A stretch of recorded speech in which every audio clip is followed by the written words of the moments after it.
Halo, selamat datang di video aku hari ini. Kali ini aku akan ngebahas salah satu topik yang sangat penting dalam dunia bisnis.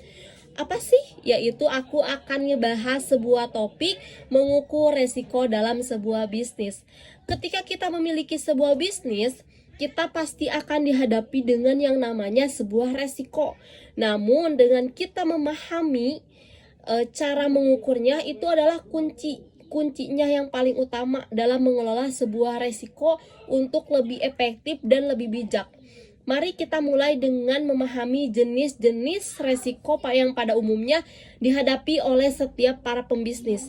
Nah, jenis-jenis ini meliputi yang pertama, jenis resiko finansial, operasional, bahkan sampai reputasional.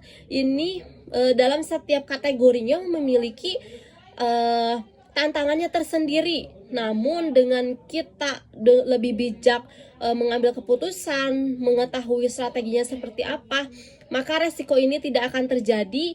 Namun kita juga harus lebih menganalisisnya dengan lebih cermat agar tidak terjadi sebuah resiko. Untuk langkah pertama dalam mengukur sebuah resiko adalah dengan mengidentifikasi hal-hal spesifik yang mungkin bisa saja salah.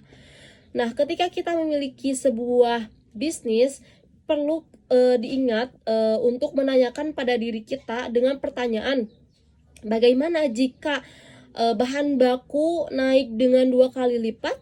Atau apa yang akan terjadi jika kompetitor baru masuk ke dalam pasar? Nah, penting untuk kita menanyakan pada diri kita untuk memahami strategi apa yang akan kita lakukan untuk menghadapi pertanyaan tersebut.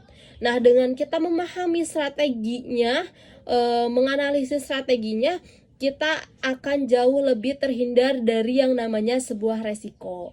Nah, setelah kita mengidentifikasi resiko tersebut, langkah selanjutnya yaitu kita mengukur seberapa sering sih resiko ini mungkin akan terjadi, yaitu dengan menggunakan cara skala 1 hingga 5 untuk memberikan peringkat pada setiap resiko berdasarkan frekuensinya. Selanjutnya, kita harus memperkirakan dampak dari resiko tersebut jika suatu saat nanti terjadi.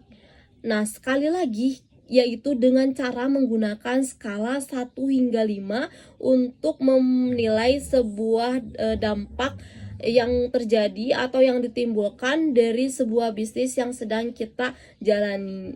Nah, dengan semua informasi yang telah disampaikan tadi, kita dapat membuat sebuah papan skor resiko, yaitu cukup dengan mengkalikan kecenderungan dengan dampak untuk mendapatkan skor total resiko. Ini dapat membantu kita untuk memprioritaskan mana resiko yang perlu diperhatikan lebih lanjut. Oke, sebelum kita akhiri video ini, aku mau menyimpulkan dulu materi kali ini mengenai tentang pengukuran sebuah resiko. Mengukur resiko memang tidak mudah, namun dengan pendekatan yang sistematis kita dapat melakukannya. Ingat resiko adalah bagian dari sebuah bisnis. Dan memahami sebuah resiko adalah langkah awal untuk mengelolanya dengan lebih baik. Terima kasih telah menonton video aku hari ini. Jangan lupa untuk like, comment, and subscribe video ini agar tidak ketinggalan episode-episode selanjutnya. Terima kasih, sampai jumpa.